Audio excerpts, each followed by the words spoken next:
Okay, so here's today's explanation for the do now. So the first question, solve the system using substitution. Write your answer as a coordinate point with no spaces. So we have x minus y equals negative 9. 8x minus 3y is equal to negative 62. So if we're using substitution, we need to isolate a variable first. If you look at the first equation, it would be relatively simple to isolate x just by adding y to both sides. So this would give you x is equal to y minus 9. We can take this and substitute it in for x in the second equation. So I get 8 times y minus 9 minus 3y is equal to negative 62.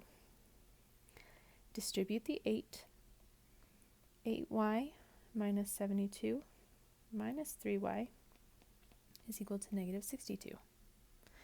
We can combine like terms. 8y minus 3y, that is 5y, minus 72 is equal to negative 62.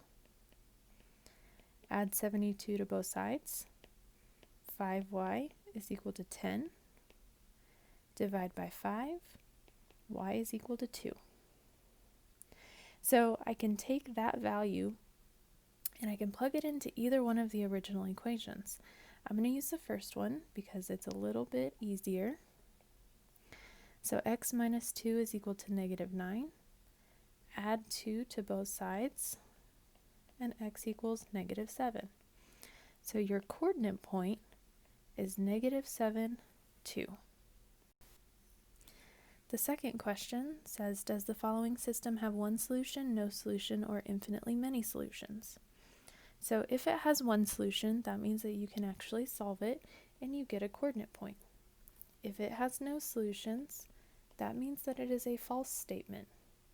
If it has infinitely many solutions, that means it's a true statement. So we actually have to try to solve this to figure out one solution, no solution, or infinitely many.